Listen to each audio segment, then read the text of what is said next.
don't know if that went on, but hey everybody, and welcome back to Episode Club. Today we're going to be talking about a new show, a show that was introduced actually by Miss Erin, Braavosi broadcast, but we're going to be talking about season 1 and episodes 1 and 2. They have no titles, which is kind of strange, of the show Harlots on Hulu. So, Erin, how you doing today?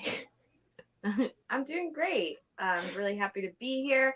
I'm super excited to talk about Harlots. I love this show, and I'm so glad that you gave it a try and that there's other people that like it too. So I'm really excited to discuss this today with you. No problem. And then in between us is Johnny. So how you doing today, Johnny? How? I'm fine. I'm between, I'm in a sandwich. I can't complain. And anytime I get to talk about whores, it's a good time. That's like if you've ever seen my channel or anything we've ever done, whores is my specialty. I think even saying it like that is pretty perfect. Not really. No, this is going to be fun to talk about. I think something a little different.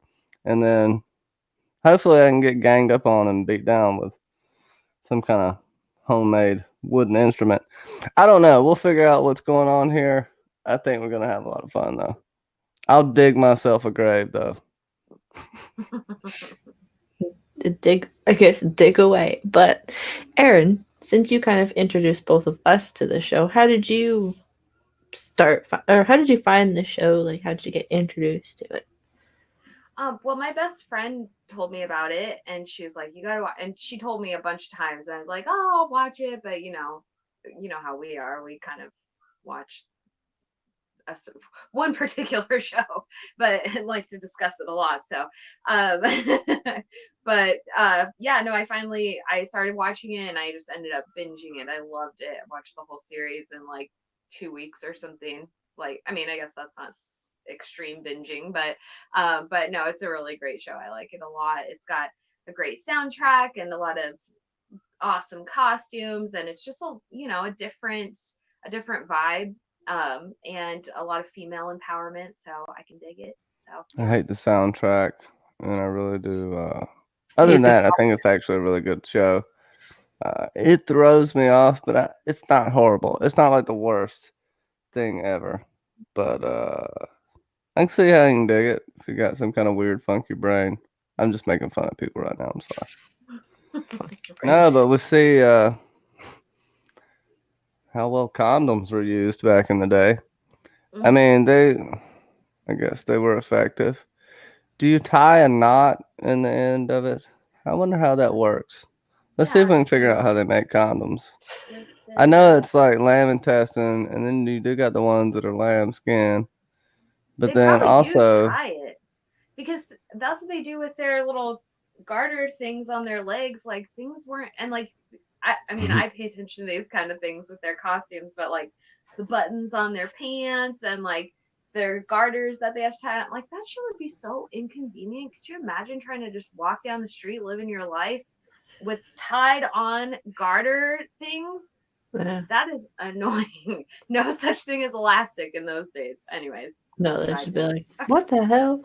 yeah, and then like you go to your local your local cunny house, as they call it in the show, and you're like, oh, I don't got a condom, but no worry, you can use this one I used last time. She goes, rinse it out.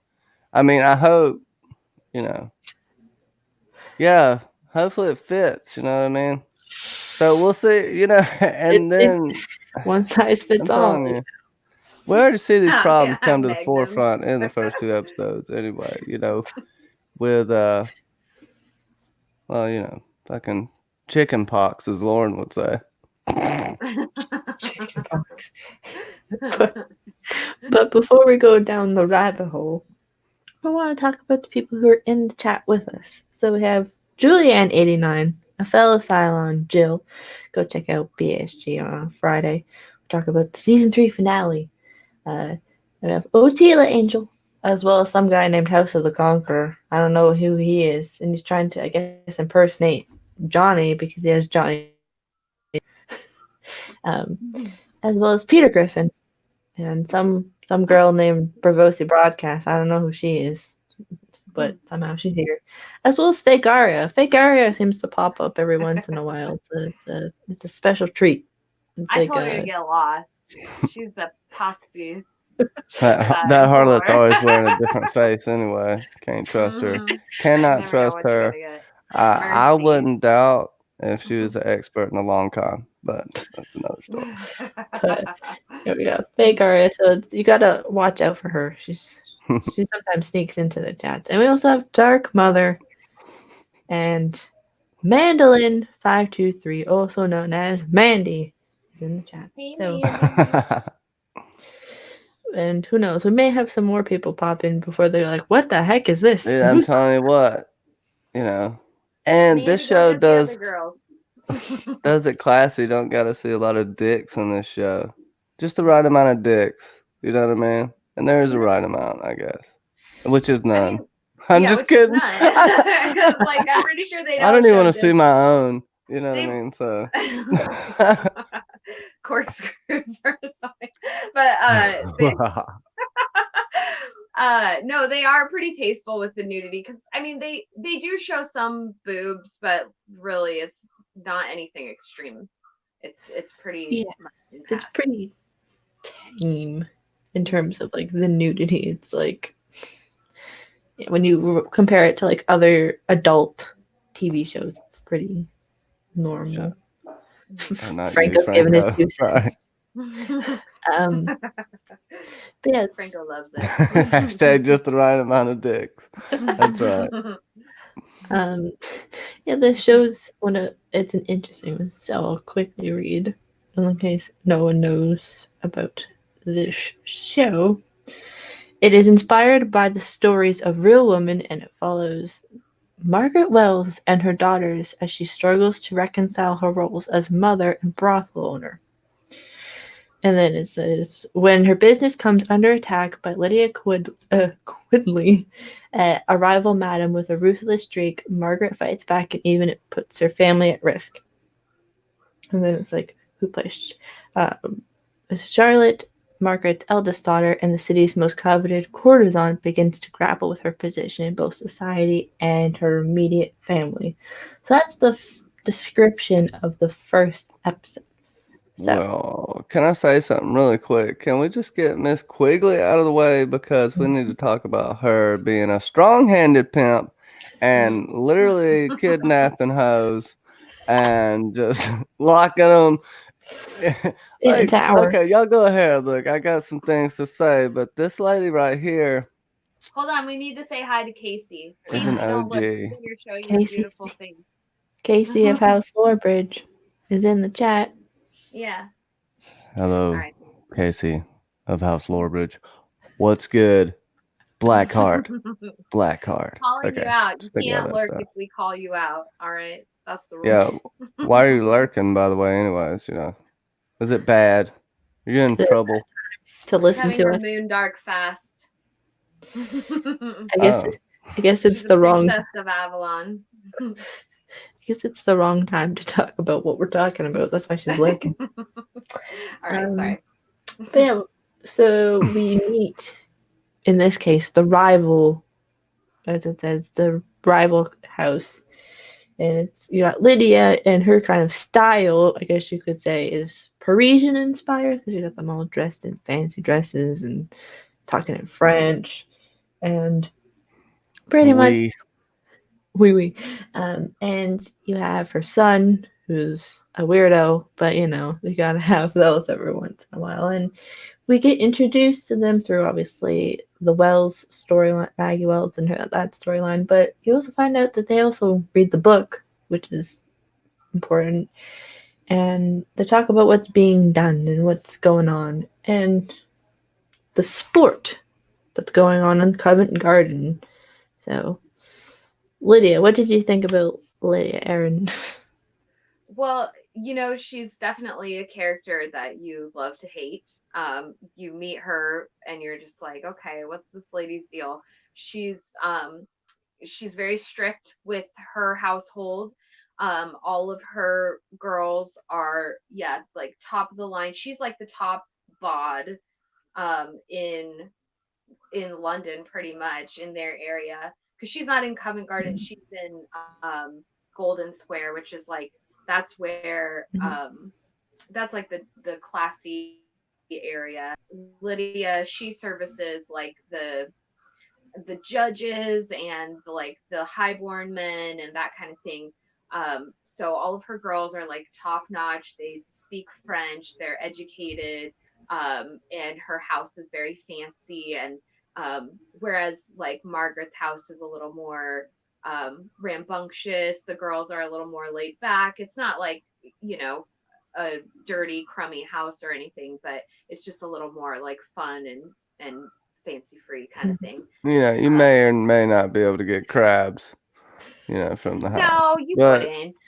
I mean, She I'd keeps stay a there. clean house. But, She's trying to get a new house now. she does keep it. She keeps it as respectable as she can. You got to definitely admire her for that and admire her go get 'em attitude.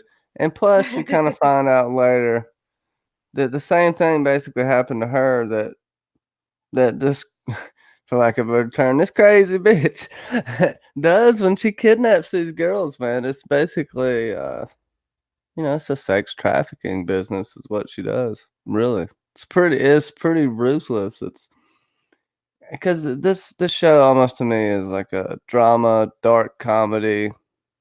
Yeah, drama, dark comedy, I guess you could say. But it's I don't know. I don't know how to describe it. It is interesting because it took a dark turn right here. I was, some lighthearted whoring up until this point. Yeah, because one of the girls that she recruits is Emily, Emily, and her initiation basically is to sleep with her son, kind of, where he's like, well, and that's kind of one of those things where like, whoa, but then as we go into the subsequent episodes later on, you just kind of see You like, gotta say for everybody out there, crabs have been around for tens of thousands of years. Well, the thing with Emily is she started out, she's at Margaret's house, and they kind of go through a little bit of drama, and Emily's kind of just bitching and moaning. Oh, sweet Emily, cluck off. But she's one of Margaret's, or I think she is Margaret's top girl. And she decides that she wants a taste of the finer life, so she leaves and she goes over to Lydia's house and thinks that she's going to get in good there. And Lydia, the only reason she's interested in her is because she came from Margaret's house. So Lydia and Margaret are definitely like rivals at this point. They're setting us up with that part of the story. This is the Golden Girls we all wanted. This is the Golden Square girls. Yeah. But so Emily Lacey goes over there, and once Lydia finds out that she's one of Margaret's girls, she takes her and she's like, all right, I'll cover your debts. I'll do this, that, and the other. You stay here and I'll let you know what's up. And she basically just locks her in a room, just locks the door. And so Emily's like, what the heck? And she's like pounding on the door, like, you can't lock me in here. But she does. And then, she sends in her son to try out the goods. And then you see that crusty old lambskin tunic. That man. Oh, jeez. Dude, he's like, I got my favorite condom that I carry around with me everywhere, guys. Okay, are you ready for this? And it sounds like a Walmart plastic bag or something. And then he's like, come on, climb on, because I'm so good at this. I just lay here like a dead fish, right? That's what a good lover does. Come on, mommy said to try you out. Yeah. And also because it's just slightly pudgy too, so it's like, I do want to elbow him in the face, but that's another story. Yeah, he's like gross little fat boy. My sugar piggies or whatever. Bronson agrees. And it puts that, what is it? I know we said, because we were talking about this before, but it puts Tyrion's thing of climbing mountains into perspective. Mm-hmm.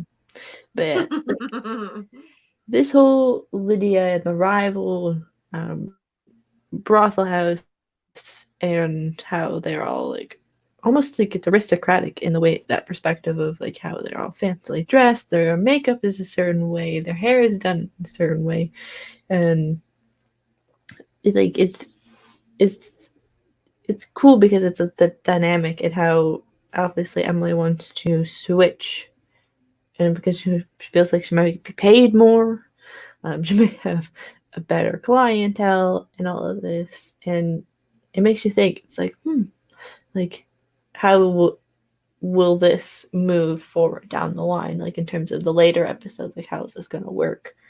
And well, we'll talk about it what happens in episode 2. But yeah, I think it's cool that they have like the rival company. It's not just one story, because initially I thought, I was like, oh, this is gonna be one story, be cool. But now that it's like the game, the Game of Thrones No, goes. it's the story of the hoe in all of us. Okay.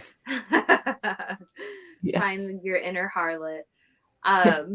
Yeah, it does take on more of there's a broader part of the story. So like the first episode, you're really kind of meeting the characters and that kind of thing. But there is a point where their neighborhood is raided basically to flush out the whores and arrest them. And so they come to Margaret's house and they end up arresting her for running a disorderly and bawdy house or something like that.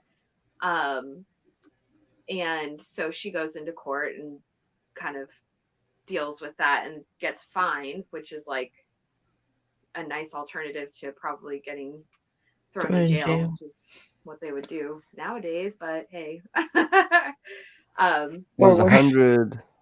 What was it? 100 wasn't quid, was it? Yeah, 100 pounds. Pounds. That's what it was. Yeah. So. And yeah. Because at that point, I think it was after Emily had left too, I think, as well. Mm-hmm. So it was just like... No, actually, I think Emily got locked up with them. I think that was like her breaking point, where she was like, I'm not going to get thrown in jail for this lady kind of thing. Yeah. Oh, right, yes. And but then, as far as like Margaret, when she was in court, she just said that that they're her tenants. So rather than her running a brothel, she just rents out her rooms to girls, is kind of her stance on it. Which is kind of true. It's like skirting around the thing, but yeah, it makes sense. It's like not gonna, because you're not gonna go out there and be like, you know what I do? I run this type of business. It's like the only person that does that is just shady people. But you know.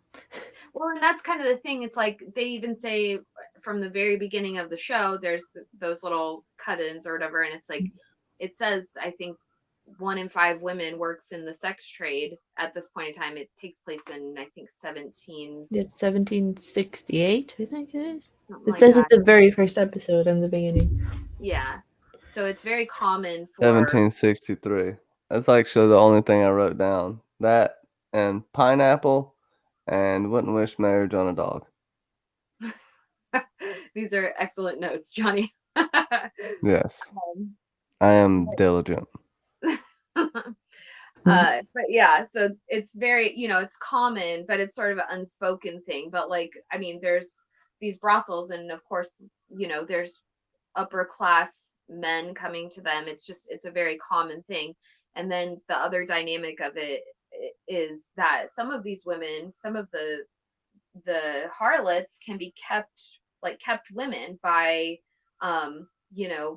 affluent men, basically, to where they're married, they have their arranged marriages or what have you, but they have their kept mistress on the side, and they pay for all of her her needs, her wants, her housing, her clothes, her gambling debts, as we find out with Charlotte, and things like that. So they're their keepers, or what they are called, but then the women are technically their property, similarly to a wife. Yeah, I mean, a paramour with a contract, right? And this is something that Charlotte Wells, Miss Wells' daughter, like you said, she's had this for a long time. It seems like she's just been denying this guy, but I think she says something later that's important, that a harlot, love doesn't exist to a harlot, and I think that may be what she's really holding out for. But Yeah. you know, Well, she's we'll not see. Charlotte's not very happy with. I mean, she's not given much of a choice in the life that she was put into.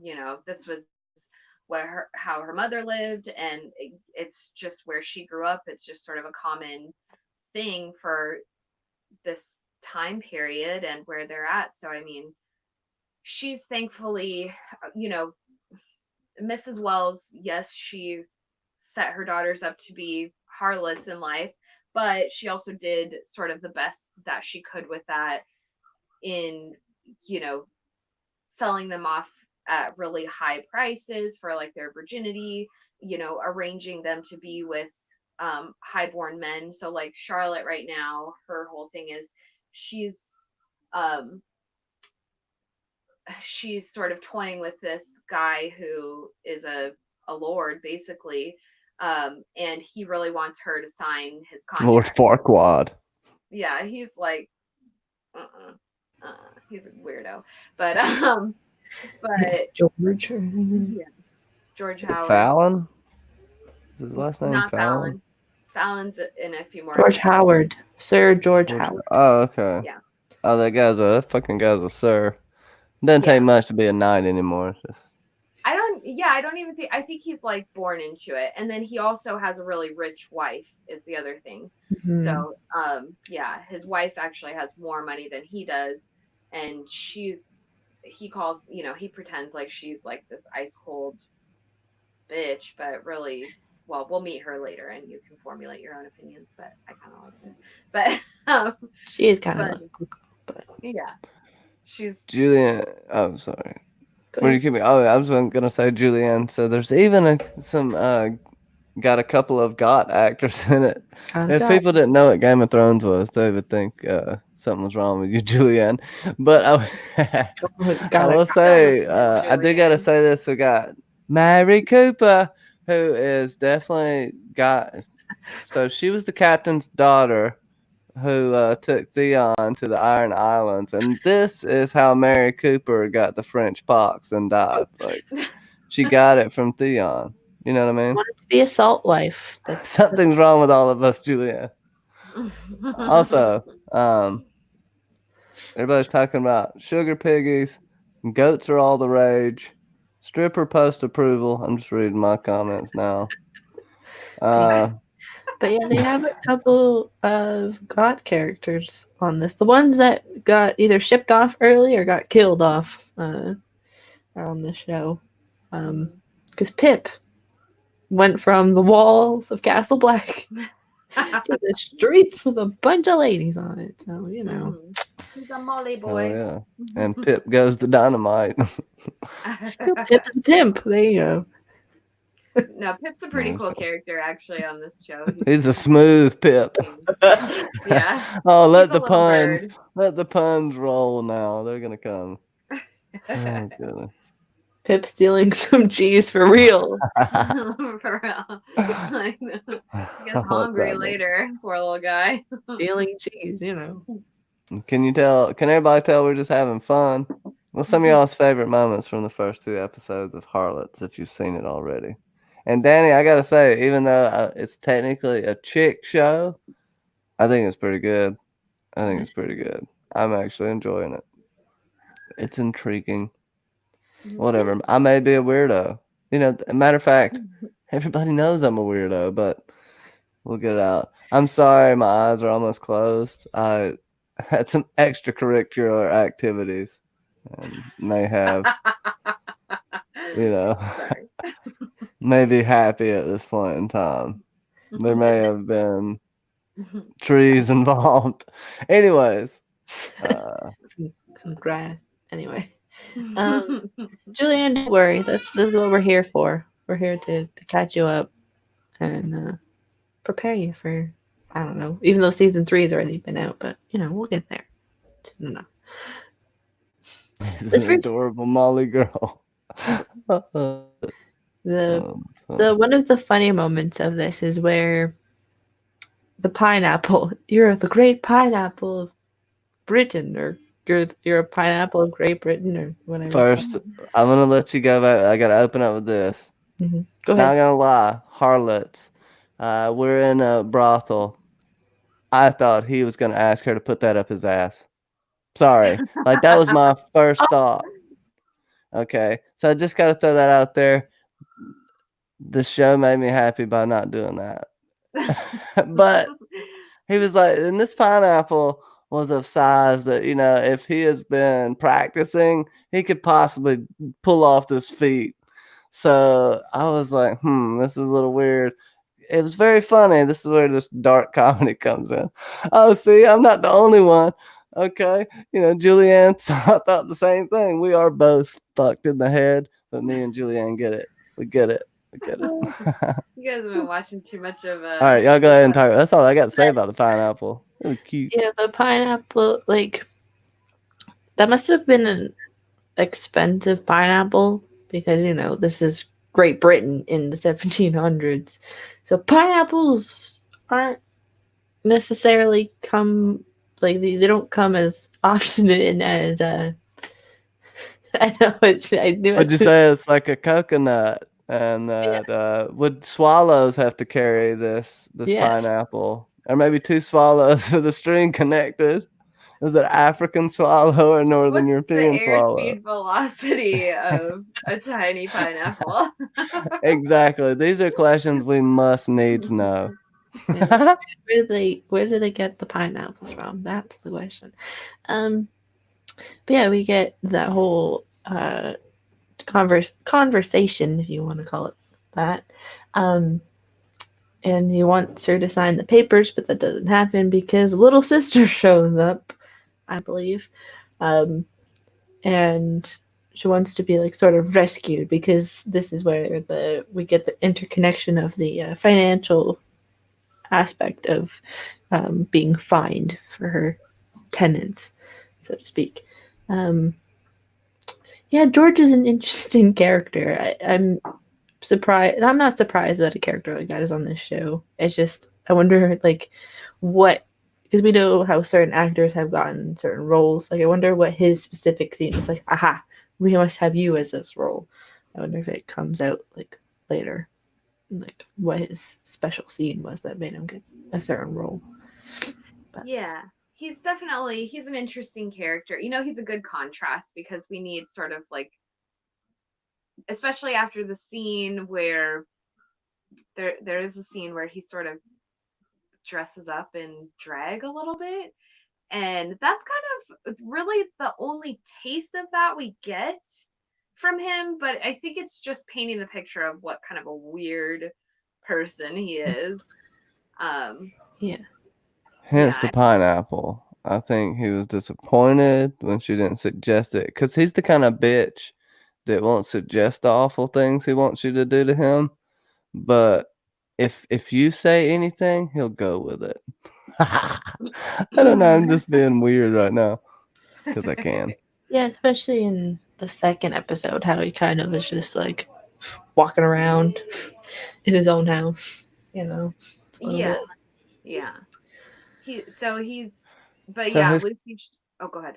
I was just gonna say his character doesn't. I would think something that would be great for his character is that he hits the down and outs and actually becomes a male harlot, but dresses female. Pulls that whole deal. Like that would have been something that could happen with this kid because you hate him so much, and then he kind of be endearing near the end of his story arc.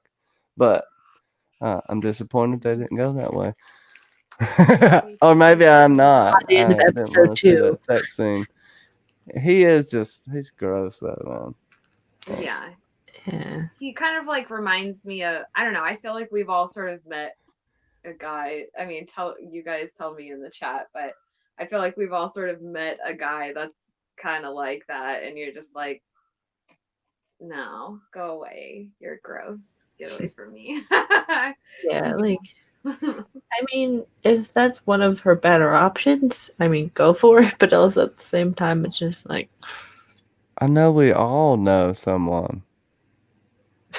We all know that special someone that we all know who is special, and there's a trash can involved. He's so special. trash can. Mhm. Okay. I'm sorry. Yeah. I had to say it. Yeah. George Howard Chris- equals trash dick. At least no I one's would- semen gone. Yeah. I mean, come on, like, yeah, he just tried to scissor Lucy Wells, her sister. That's all he did. He scissored her. Like, you don't even know how to actually do it. I don't know You're jumping what. ahead. You're jumping way ahead. We missed the opera. You know, where she crying. The internet cut me off because I talked about scissoring. All right, we'll save scissoring for later. I'm sorry. I just tried to go off on a tangent. I for real been trying to, go somewhere for 2 seconds. I'll be right back though. I'm making You it just- official. You're just so intrigued by the conversation. And Chrissy Wilson's in the chat and she says that she can't stand Howard. Mm-hmm. He's I just mean- a weirdo. Yeah. Well, we have to kind of have like the weirdo in this story because you have the other male figure that is kind of prominent in the first 2 episodes, and that's I can't remember his name, but he's the Irish pirate. I can't remember his name either. I just call him the cute little Irish guy. He was pretty cute. He's like a pirate. I know that. He's not a pirate. He was in the Navy. Pirateer. Yeah, I'm supposed to be leaving. You guys bring me back into this conversation. Anyways, I'll just stay. Pirate guy. Pirate man. Yeah, so that gigolo needs to get down. All right, so yeah, he's pretty cute. So he's trying to be so Charlotte meets him and he's trying to be a harlot himself, and he's sort of got some smooth talk and she's just like, whatever, this guy. But they sort of keep just kind of running into each other, so they develop a bit of a relationship through this season. Yeah, because in the first, I think, 2 episodes, it's him, because she meets him in the end of the first episode, and their scenes continue into the second episode. And I predict he's gonna die in a bar fight. an Irishman die in a bar fight. How more You're not stereotypical? supposed to shake your head and tell me no, But yeah, that harlot. the He gets the the pox. No, I'm just kidding. oh my god. The with that whole conversation and the relationship, it's quite interesting because like teach me how to do this, which is quite funny. And because there's one scene in I think the second episode where they're walking through the street and he's like, "Oh, my hour's done. If you want to know more about what I was just talking about, you gotta pay me more." Which is quite interesting. It's like one of those things. It's like, well, if people could pay you for conversations, that would be so much easier. But that's not how it works. Well, that's kind of what she's teaching him, though. That's how you make the money, because that's like the part. That's a big part of it. Is she's sort of teaching him certain skills that he can use. Like she says, well, she asks him, and you kind of don't really pick up on it because it's a little bit subtle because she's feeling emotional in the moment. But she says, what do you pay? She says something like, what do you pay a harlot for? Or what are people going to pay you for? Or something like that. And he says, love.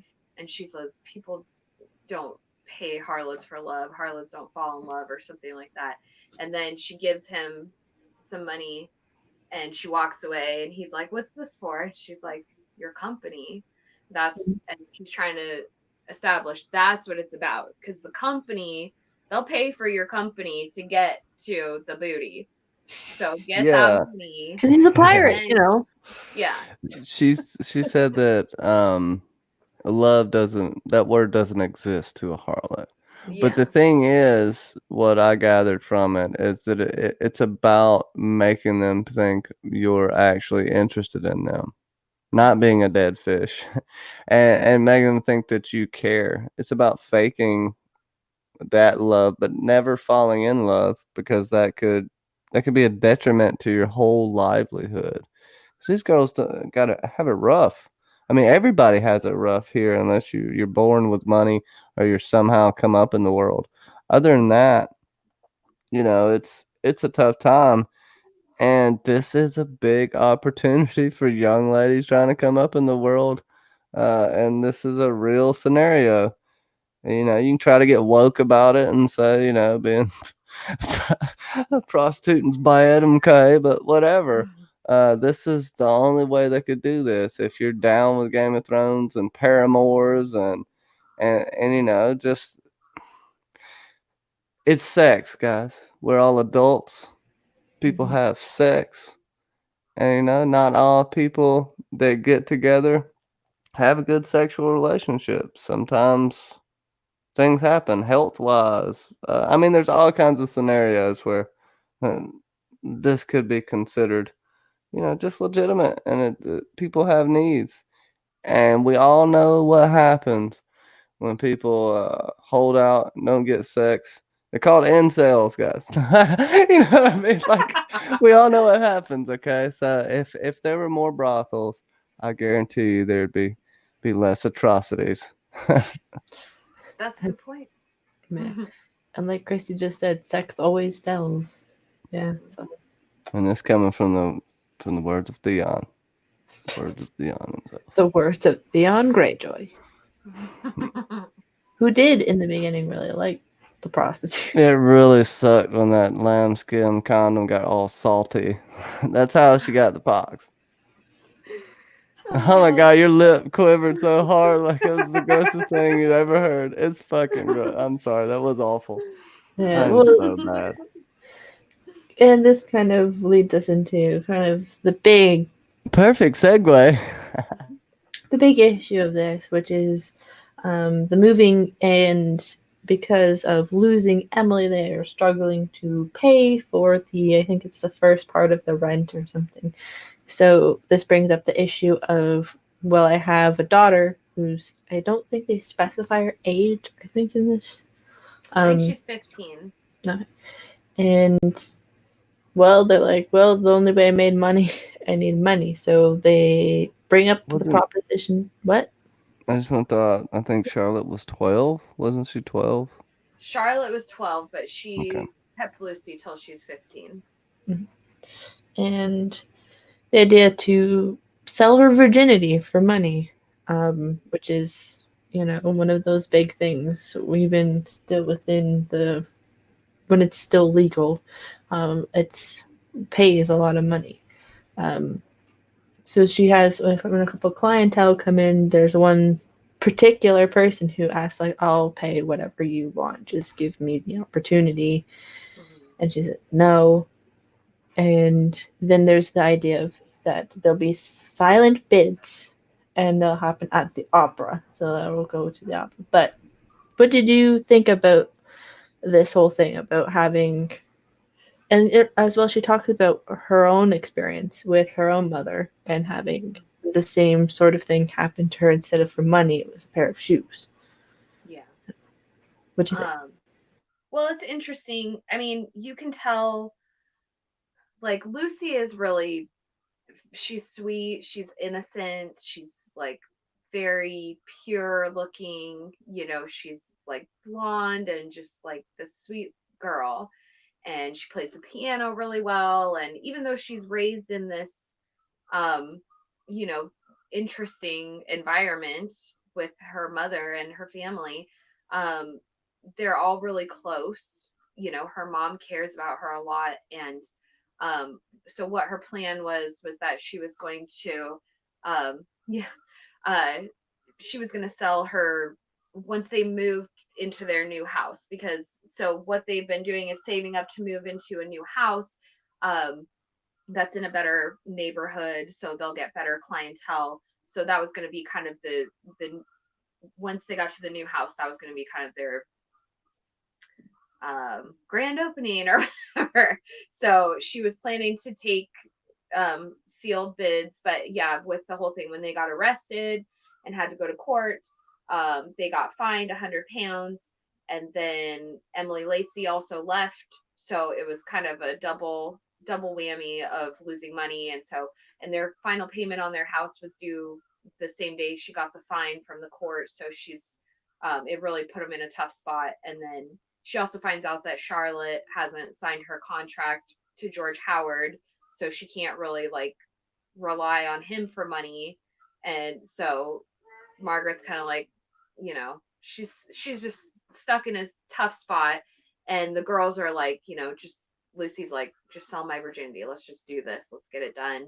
So yeah, she decides to take sealed bids at the opera that night. So they get all fancy, and Lucy gets all dolled up, and her mom sits down and has a talk with her and says, all right, well, I was sold off when I was 10 years old.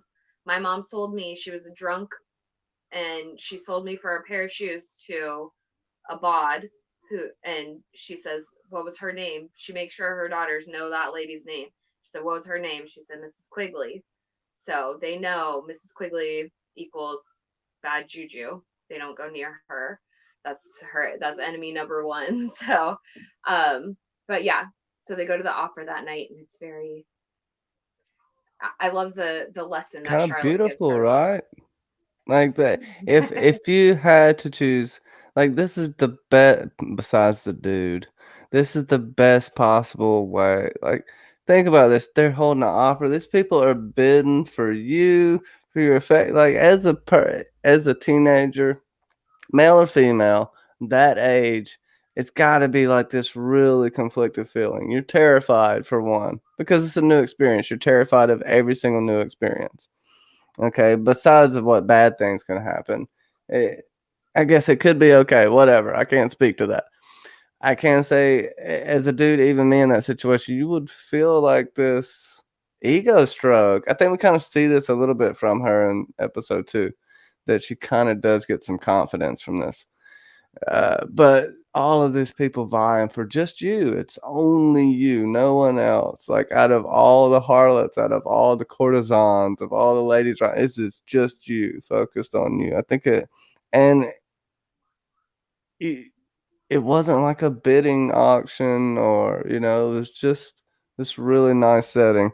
Still, you're selling your daughter's virginity, which was awful, and she didn't really have the easiest time with it, which I think was pretty good. Matter of fact, well, when we get there, we'll talk about her reaction to it, which I don't know. I liked it. Didn't Maybe like we seeing can kind all of that. talk about it because it's all we can kind of sort of lump it together because it's all sort of in the same. Well, basically, after she does it and knows the deed is done, she, Mrs. Wells, gets physically ill, and I don't think it's even necessarily who it was done to, because, what's his name? I can't remember his name because I hate him so bad. George Howard. Howard the Duck. So Howard the Duck gets jealous because she won't sign that contract, because Charlotte won't sign the contract, and she has been seen with the Irishman. There was no kissing, there was no nothing, but his little bitch boy, that does it's like his assistant, whatever the hell he is. He says, I saw them not, but I don't know what the hell he says. He says it. It's just a weird how he says it. Anyways. Well, he gets a bill for Charlotte's debts. So Charlotte, like, how George had gone home or something for a week or whatever, had to go deal with whatever. And so during that time, Charlotte had been going out and gambling. And she told him that she was just staying home and not doing anything. But she ended up racking up a bunch of gambling debts that she said, oh, my keeper will take care of them. But really, she hasn't signed her contract to him yet. So he got stiffed with all these gambling debts. And he's like, wait, she's been going out. She's been doing this, that, and the other. She told me she's been staying home and acting like a nun kind of thing. So does he approach her at the opera and kind of it was something about or something like that. It's more like you whore. It's like that he'll pay the highest, or like he'll pay the most or double or whatever the highest bid is for Lucy, I believe is what it was. Yeah. for Lucy. So he decided as a revenge because he basically tells Charlotte like sign the contract or I'm not taking care of the stuff, and so she kind of tells him to go kiss her ass kind of thing, and he tells her to not go to the opera. She goes to the opera. They argue at the opera.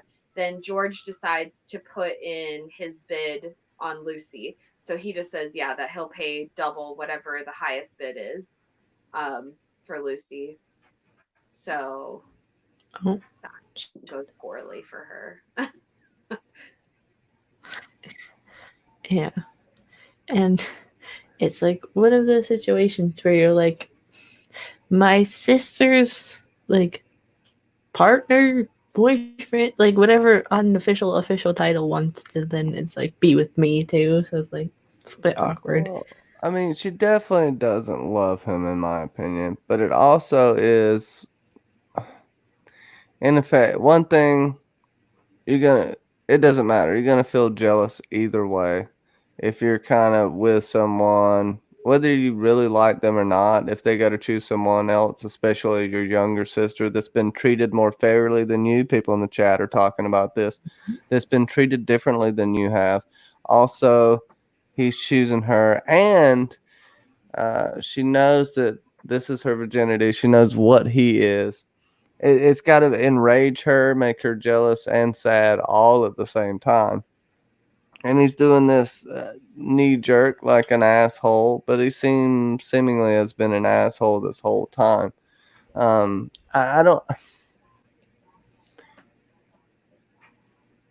and it could be just almost also as well a fear of losing that cash cow to her sister. That would be the worst. But she's not necessarily that shallow. She's a good person. So, but all of those things are going to go through the mind of any normal human being anyway, or that all those emotions are going to hit you.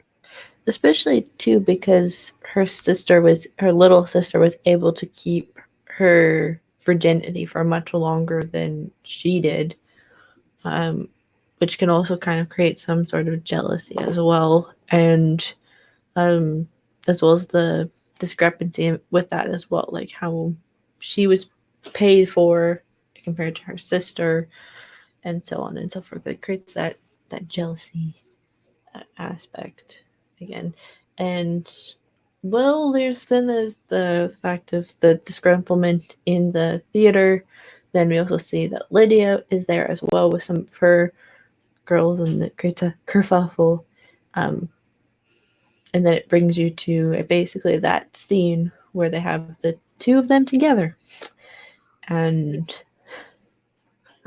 yeah, the confrontation with Lydia was kind of expected because we assumed that was going to happen because gotta create drama for drama's sake.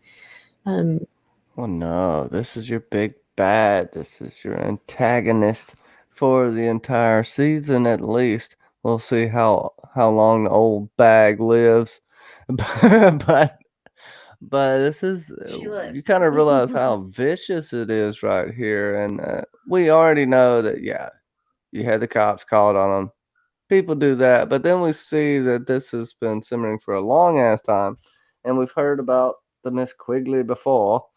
Uh, pair of shoes and a kidnapping. God dang. And New I mean, hash. just getting to the deed being done. The only thing that happened and what I was worried about is they really need some Neosporin for those friction burns after scissoring so hard. I don't know, but basically, what Howard the Duck. This is how I remember his name. What Howard the Duck was doing. He was just complaining the whole time uh, about every single thing. And Maybe if you get down there and you pay some attention to some fine details that you need to, maybe she'll warm up to you a little bit. You know what I mean? So exactly, Catherine, stay hydrated. You know, maybe she'll stay hydrated for you if you just give a little attention there. You can't shove your limp worm in there and just be like, "What are you doing, bitch?" You know what I mean? Like, scissor me. It makes me wonder if Charlotte ever even really has banged him.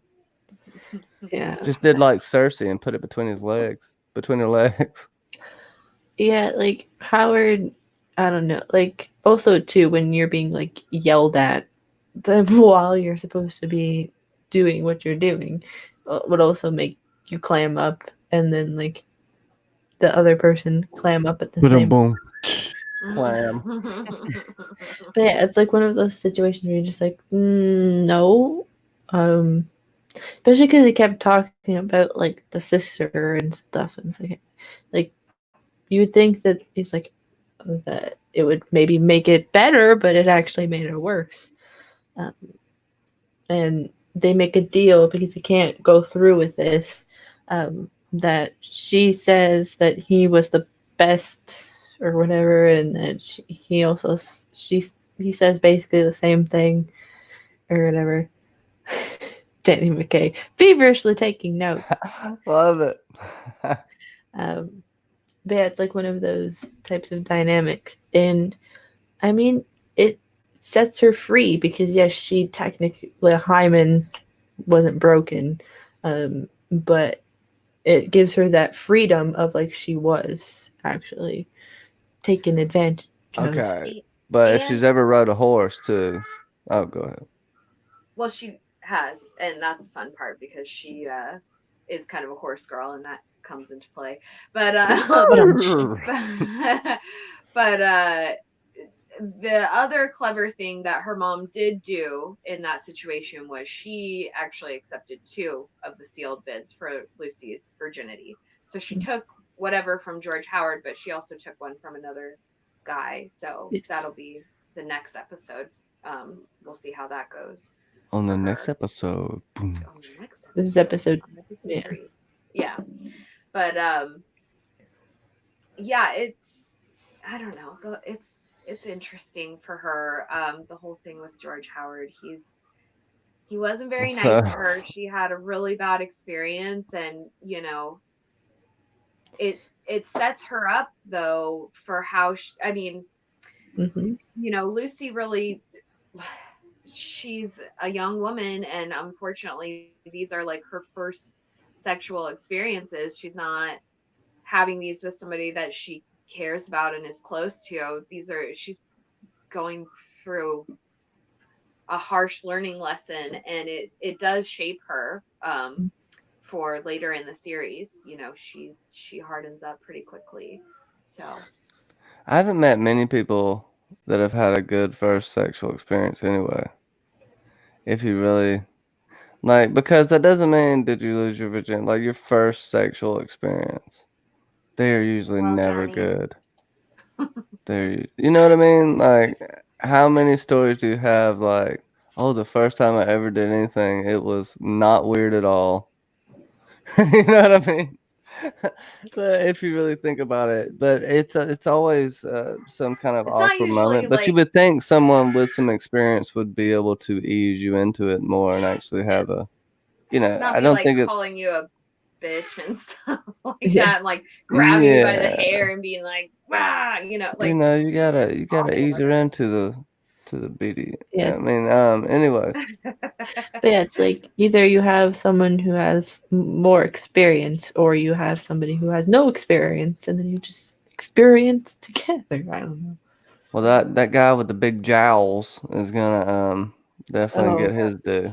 Mr. Huxby? Hey, I bet he's an attentive lover. Higgins. Or he's like a weirdo. Oh, yeah, I'd let him take my virginity. Boom, boom. Oh, Jesus. Getting weird up in here. My husband loves a hymen. Man, she's a serial killer. That bitch kills people. There's some literal bodies somewhere near her. She kills people. At the bodies at the floor. But yeah, there's that whole They didn't have no CSI back then. Yeah, Where's my sunglasses? but yeah, you get the virginity, like losing her virginity, and then her mother obviously being physically sick about it, and then there's I think the beginnings of the riots in the streets as well. I think after that or around The that famous Cunny riots. big job. And then that's kind of how. You remember back when the Cunny riots, 1763? It was amazing. There was Cunny everywhere. Everywhere. Here a And that's kind Cunny, of, there a Cunny, everywhere Cunny. yeah. I'm just saying like awful words so many times, but nobody ever uses it, so I don't even know what I'm It's just talking a about. new one for us to play with, so it's a new cunny for us to play with. I'm surprised watching this to any bad words because that's his big thing, especially Cylon Johns. He like tries to get me to say one word, and who knows, it might slip out at one point during this. But yeah, then I think that's kind of like how we end off the first episode. It's a really good episode, and then we kind There's of nothing but ash, blood, bone, and used condoms everywhere after the Cunny riots of 1763. Jesus.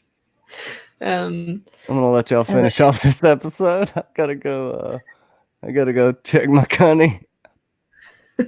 You've been trying to go do that for like 15 minutes now. So No, anyway. this conversation's too damn good.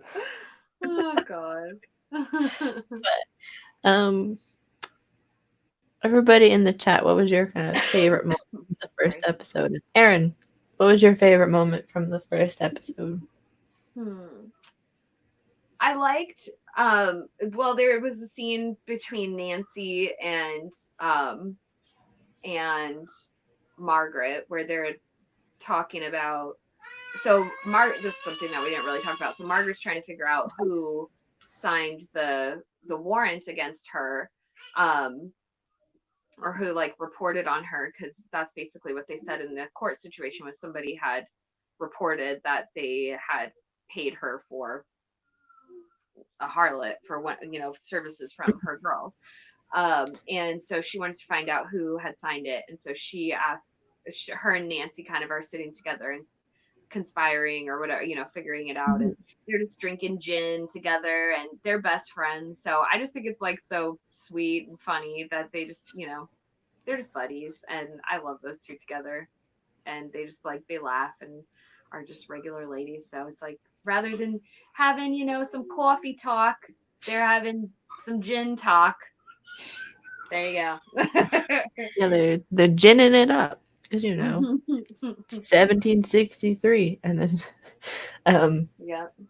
But yeah, there's one of those moments where you're like, yeah, really enjoy it. I think we might have skipped something, so forgive us. We might end up remembering what it is in the second episode, but I think one of the funny moments is recognizing certain people. You're just like, oh, you're like in this show as a joke, but the real, like, one of the good moments of this show is like that it's one of those things where I didn't realize it until the end of the first show, but that it was actually loose. It's like somehow based off of a book that you can actually, I think, read yourself, and that it's like funny how they're like all about the books. They're like, haha, look at what so and so is saying about everybody, and it's one of those things where Life like, on Cunny Island. It's the name like of the book. it's like the tabloid of the time or whatever. So, and I think it's called Harris's List or something like that. And that's how they open the show. Is the girls are like, it's the latest copy, so they're like all reading through it and reading about their, it's basically a review. Yeah. Yes, it's like for us, it's like, what did you say on Instagram? I don't know, or like on Twitter. It's like, exactly. But exactly, it's kind of funny. My so favorite. I'm just gonna say my favorite moment while y'all keep on going after this is Miss Wells' boobs. How can you say no to those things? But I can only imagine like how for all of those girls wearing those during like probably the long shoot days, it's like probably like not being able to like breathe properly and stuff. It's just like, I know. I want one of those dresses though. I love Mrs. Wells' dresses. She's got like the prettiest ones. I love them. Yeah, it's one of those things where you're just like, I know. Which was it when they did the live action Cinderella? Like I know the main Lily is it Lily James, like one of the actors who played Cinderella. She couldn't have like wear the corset during when they had lunch because she ate so much at lunch that it would like hurt. So they had to undo the corset every time. That's actually kind of funny.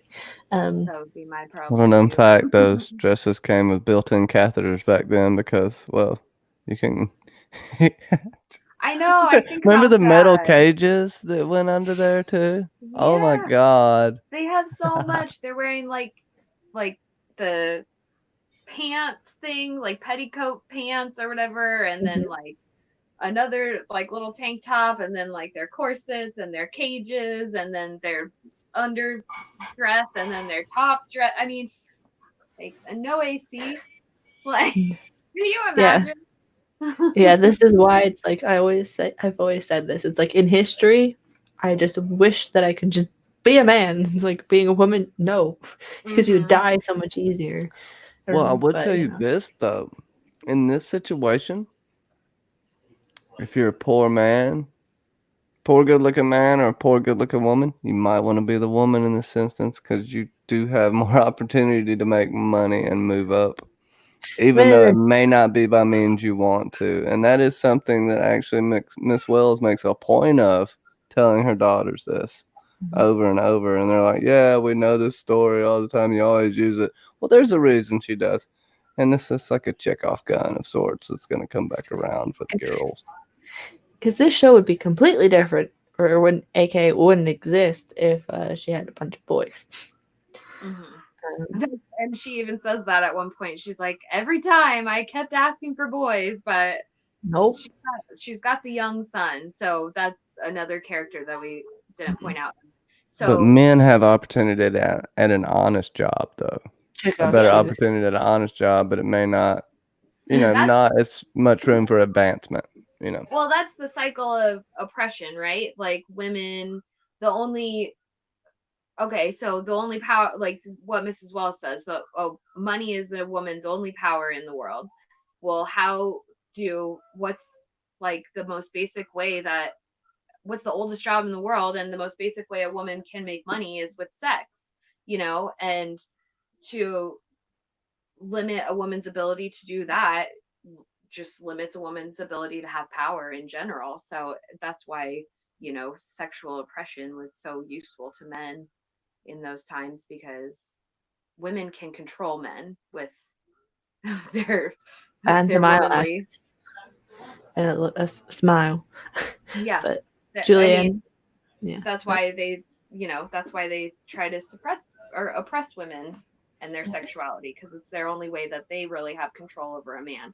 So it's either, you use your sexual abilities or you have money, and that's the only two ways that women would be, have any respect at that point in time. So it's interesting. exactly. And like Hey, and I get no respect. and like I'm gonna kill myself here. Oh, like God. Julianne says that the shoes are checkoff shoes because they keep showing up. Yeah, like yeah, this the first episode when I first watched it, I was like, "Ooh, I really like enjoy this," because it was a different show and I never had heard of it until Erin was like, "Maybe try this." I was like, "All right," but the second episode, this is where we get into more of the um, harlot training that the Irish, not a pirate, goes through. And we get more about Mr. Huxley. And then we get a death in the second episode, and how they kind of deal with that near the end of this. And it's, ooh, man, this is an interesting one. And we also get introduced to a new character, an old man who wants a piece of Maggie. So, what do we Yeah. feel about the overall of the second episode? The second episode is, yeah, you start to get, sorry, I have a loud kid out here. But the second episode is a little more fun. You start to get into the story a little bit more, and what's going on. So you kind of, sorry, learn in the first Is episode that that Maggie and Lydia Quigley have their rivalry going on, and so they're sort of gunning at one another. So it was Lydia's son who had the warrant signed for Margaret before, in the first episode, so she got arrested. So they kind of flipped the script and did the same thing to Lydia in the second episode. Also, they have Harry Cooper. Mary Cooper, Mary Cooper, Mary Cooper. Okay, anyways, so that's a friend of all of theirs. Basically, she's just a fellow harlot out there in the streets. Everybody knows her, and most recently, she'd been working for Lydia Quigley, and they heard that she had fallen on hard times, and so they were trying to find her. And when they do, they find out that she's like just got the pox. She's not doing so well. no? She's rough. She's in a rough spot. You wonder what happened to her dad that was the captain of that ship. I wonder if he found out if Theon banged her. I mean, that's probably the problem there. But she does have these boils and shit on her face, and she is like a rabid dog, man. Where's my laudanum? Where's my? I need more gin, you sons of bitches. I mean, it's really bad.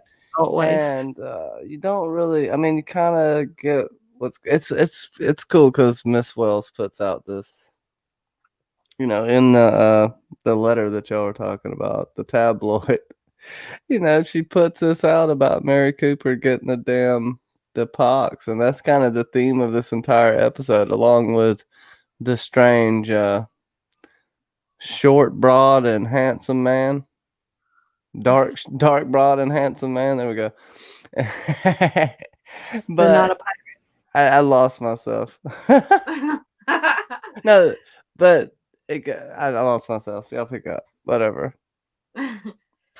I need more memory wizard smoke. Go ahead. Radagast.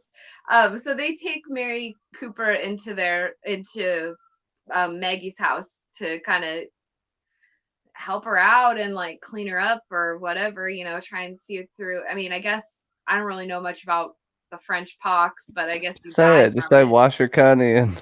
I wasn't gonna say that, but wash her boils, I guess. But yeah, she's pretty bad. I don't know if I would assume she's like feverish, and that's what's making her act so freaking crazy. But I mean, they're trying to also keep her sort of a secret because they're trying to run their own.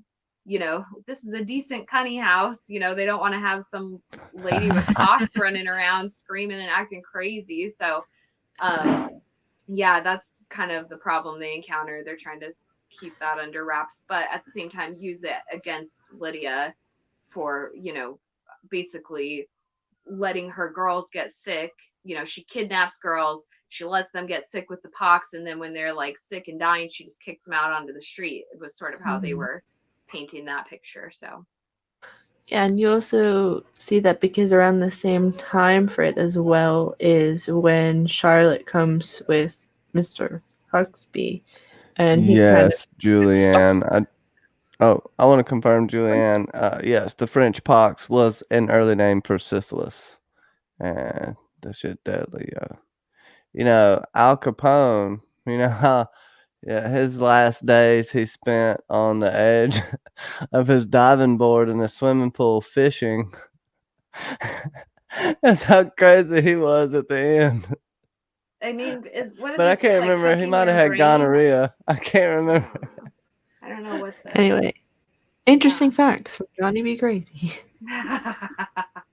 But yeah, like same again, because Charlotte is made now to be followed by Mr. Huxby because of George, and through that, because there's also the conversation about how he's like a watchdog and she needs to be babysat.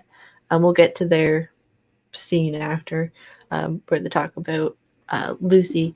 But yeah, they have to take care of her, and an old friend shows up for Margaret, and that's an interesting dynamic. The fact that he's like, "No, I'm not here for any of your youngins. I'm here for you," and she kind of freaks out a little bit because it's like she didn't expect that to happen.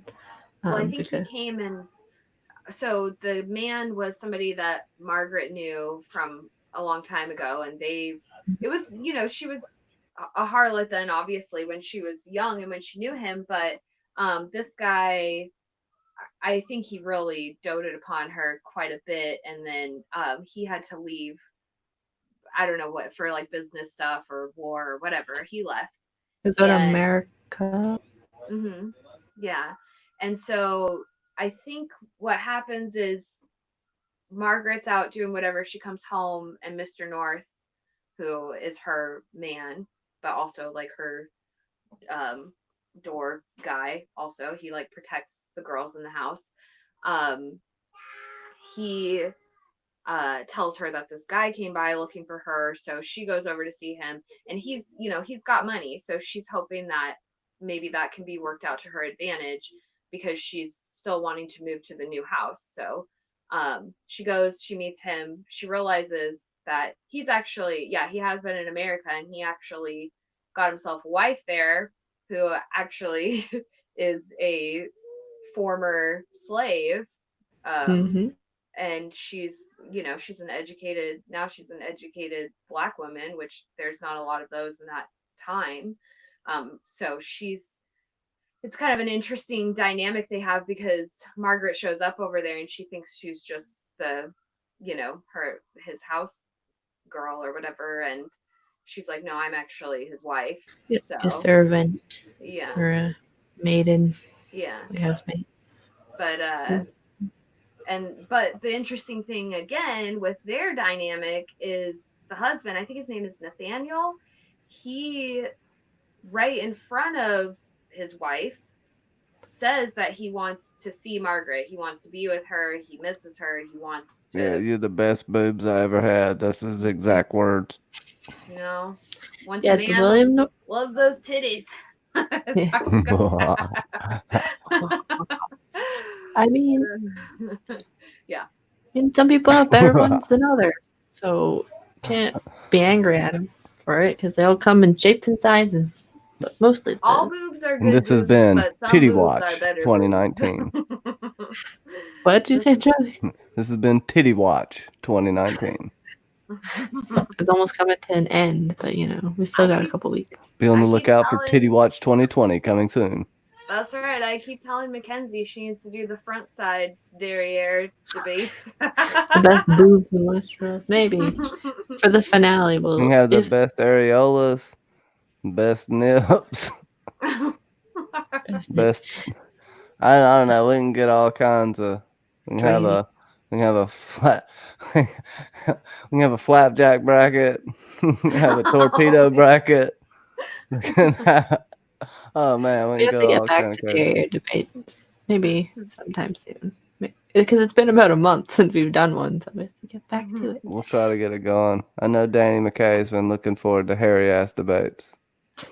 Was it you and your dingleberries or whatever you used to call it? I am telling you what, Tormund Giants Bay is a hard no for me for the simple fact of how much ass hair he has. And that Johnny prefers the blood butt. Except the blood butt. Viserys Targaryen teaching twerking all over Westeros. Yeah, this week on Titty Talk, we'll be talking about anyway. Yeah, so you got what were we talking about? Oh yeah, that they're being watched essentially, and basically under the care of Charlotte and technically Huxby. Mary Cooper dies after a strange moment, but we'll get to that. Before she does that, she I think Miss Habersham. What the fuck am I talking about? This is Great Expectations. Go ahead. Go ahead. She screws up. So Margaret decides. So what's his name? Nathaniel comes around to their house, and he basically, Margaret's trying to work him. She's like, all right, let's do this. So she's trying to work him to get some money. So she takes him up in the room. She's doing her thing. She's got skills. She's been doing this for a while. I'm sure Johnny can come up with a story for Who's young. got spirit? Yes, she does. Oh my god, a derriere debate or like a Harlots style of derriere debate. like a art like that, but a different Don't get me edition. started on it.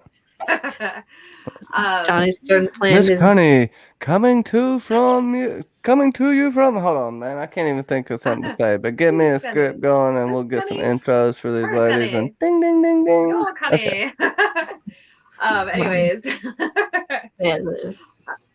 But so she has Nathaniel come over, and she's doing her thing, and she's like, so, right? It's just terrible. But it's right when she finally lays it out, they're getting hot and heavy, and she's like, so, how much money are you gonna loan me? And bam, the door flies open, and who's there but pox-ridden Mary Cooper screaming, "Where's my laudanum?" Everybody's like, yeah, she died from the pox, but she just really killed her. This is the best moment, in my opinion, of this episode is Margaret turning around, "Mary Cooper, fuck off!" Screams at her. I love that shit. Sorry, that was awesome. Yeah, it's one of those moments where you're like, exactly. It's like, what the hell? It's like, thanks a lot, Mary. It's like later dropped dead from her shame. Exactly. So then Nathaniel, he packs up and he takes off. You know what I have to say? Mary Cooper looked more attractive in this than she did when Theon was banging her. Boom! She looks more attractive dead than when Theon was banging her. She wanted to be that Theon's salt wife, and that didn't work out. Imagine. Let me be your salt wife. My father died. When was that? That was like season 2. Who beat me? That was like season 2 when that happened. When he still had his special I toy. sounded too much like that chick just then, didn't I? Theon's favorite toy. Yeah, when he still had that. It was like season 2. They cried when we took it. Cried when we took it away from him. Anyway, we'll get to Theon in the show eventually. Johnny's or Theon, whatever his name is in the show. I can't remember. I looked it up. His name is Tad McJules. Tad McJules coming from you. Those pincher boys. They know something. Did you know I lost my testicle in a bar fight when I was 14 years old? And I was a ward for Winterfell. No, I'm joking. I just put acorn in there. Sewed it right up. Put a condom on it to hold it together. Anyways, Johnny, stop it. So Mary Cooper and that whole scene happens. And we also see Lucy kind of dabble in her own adventures with this life. Never hold firecrackers with your testifies. What does that mean? Testicles? I know what it means. Sasa said it. I know what it means. I just think that's hilarious. I wonder if that's autocorrect. I guess so. Because that's hilarious. I'm sorry for cutting you off, Sasa. I'm having too much fun. No, it's okay. But yeah, we get while this is kind of happening, we also get Lucy trying to make her own way, and she kind of persuades somebody who's like doesn't have enough. Is like he has money, but he doesn't have like enough money like the normal clientele. The Stone Cold bitch just took this dude's lunch money and dinner money, and like this motherfucker's gonna go hungry, but he's getting him some. Okay, so we'll see what happens with that. What a man will do for booty. I'm telling you what, he probably got a little brother or sister that's fucking gonna starve to death now because he just wants some tang. You know what? Cold yeah, it's like Pip's story. He's that one character that has no he's named once. Is playing out Pip's story from Game of Thrones. Oh, sad. You think he can wiggle his ears in this one? Maybe. What's that But count for? it is a good moment for her, for Lucy though. She like gets a chance to sort It's of take empowering. take some power back for herself and you know not just be riding through, going through the motions of what everyone else is designing for her. So The yeah. scissor motions. I But think, and cute. unlike Mhm. HBO, they didn't have to show us all of that, and it was still we got it. We understood what happened there, Mhm. so Yeah, like you. That's the Yeah. great hmm. thing about this show. They're not too. I mean, we get it. We see some of it, but even so, like a lot of the sex scenes. I mean, pretty much all the sex scenes, they're still just wearing their clothes and like hiking up their skirts or whatever. There's a couple titties Dropping, out here and there, Yeah. but dropping your words. it's not. You don't.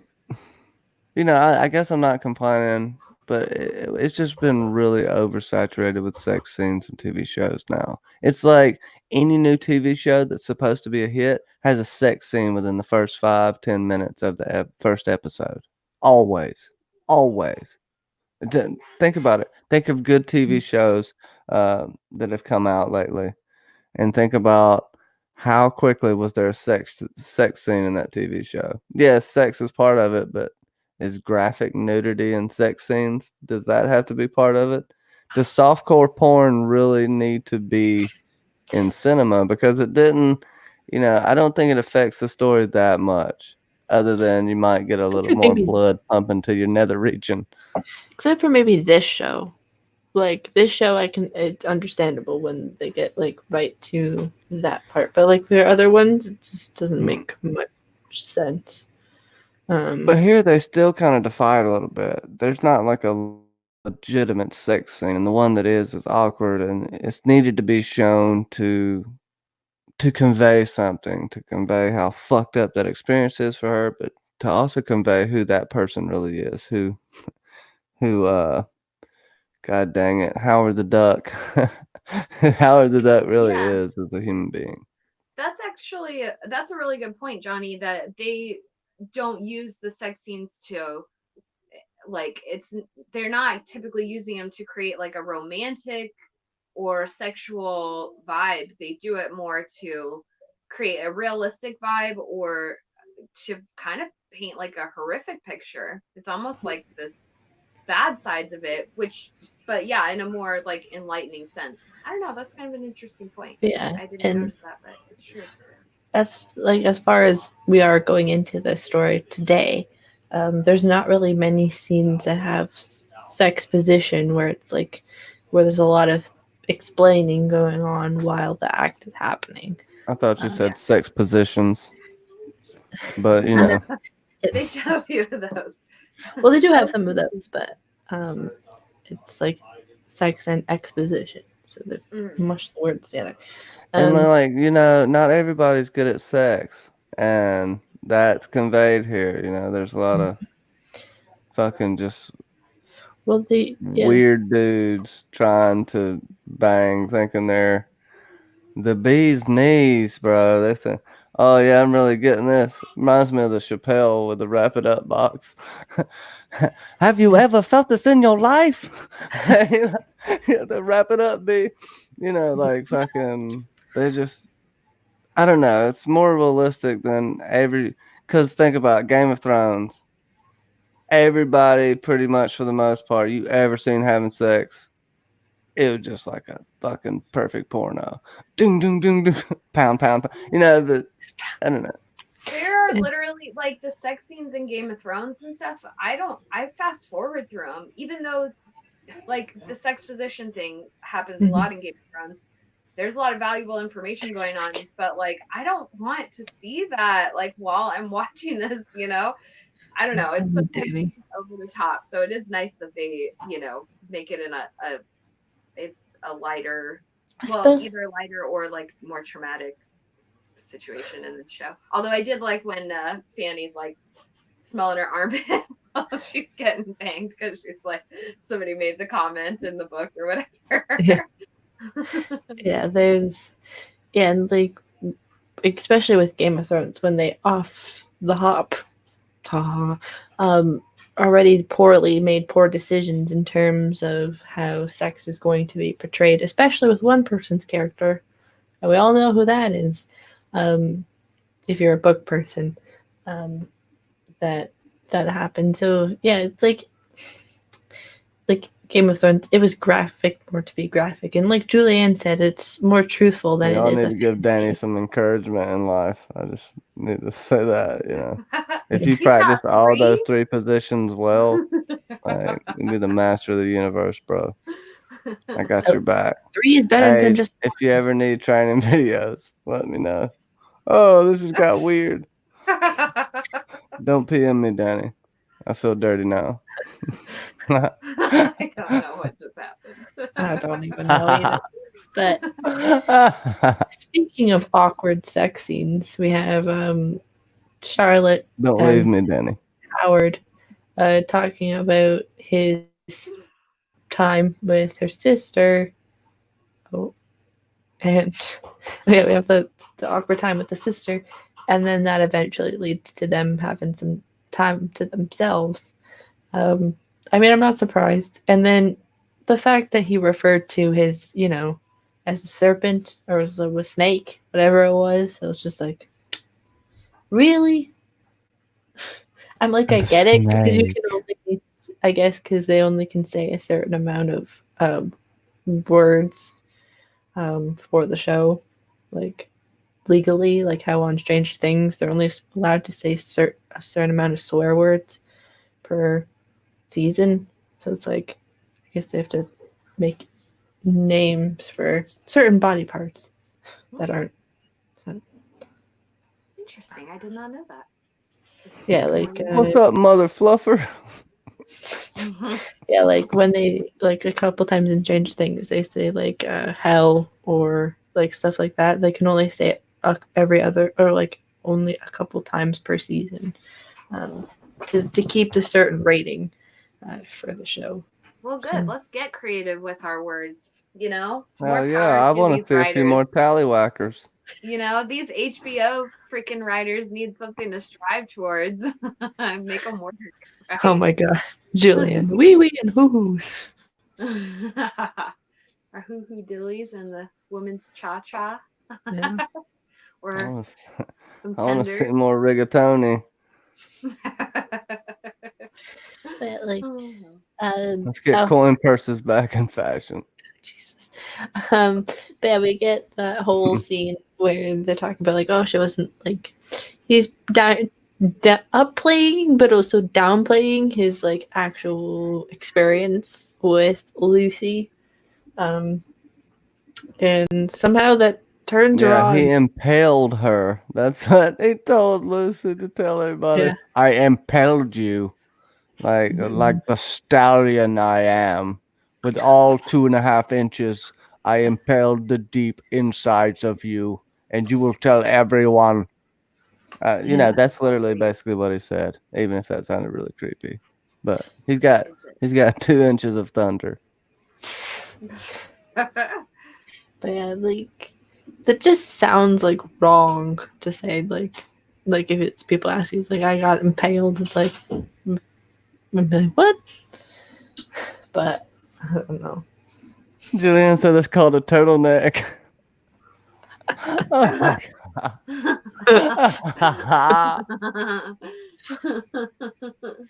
Oh man. Comment of the night so far.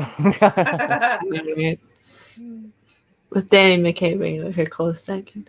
But anyway, but yeah, then it's just Mr. Huxby is just always just there listening because he's always either interrupts them or he's like outside the door listening. Yeah. It's Oh, like that dude's you Jack the creep. Ripper. He's Confirmed. he's a weird little creeper, but he's funny. I like him. He's a creep. But he has an interesting thing because George Howard tells him to follow Charlotte around and keep an eye on her, basically. So, he follows her. He's there when Mary Cooper dies. Like, he's sitting there watching the whole thing and he's like judging her, neighborhood that she came from and stuff. Because he doesn't like Charlotte. No. He just thinks that she's I not. think now is he. So I have a prediction. Is he like either infatuated with Howard the Duck or gonna be lovers with him. I'm Erin. good at this, aren't I? No, no. Damn it. No, that's not. I kind of thought that too the first time I was watching it, but no, He's gay for Howard the Duck. yeah, he's loyal to Howard. He's just kind of a tight ass and sort of like That's what it is. That tightly tight ass wound. keeps Howard around. But he's looking out for Howard and for his wife and like for their money.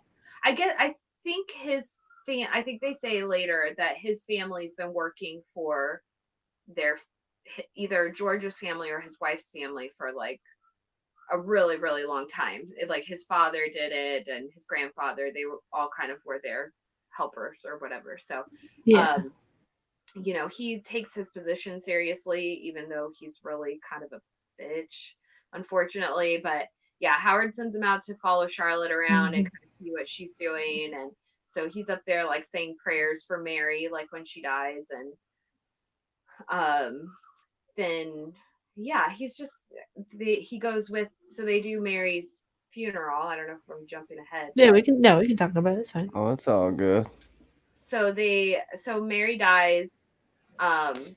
They clean her up, and it seems like, because they do this again in the show at a later point, so this is sort of common, like it's a fucking awesome funeral. I'll just say that much. Yeah, that's sort of, I think, like the common way of handling your dead at that point in time is they bring out your dead. Yeah, they cleaned her up, they put her with a bunch of flowers, and they carried her through and went to, like, I don't know, a tavern or some local place, and they had a party for her, and they all had a great time. And your Irish boy showed up and did a little striptease. Not a pirate, as we yeah, named you're him. not a pirate. Not a pirate.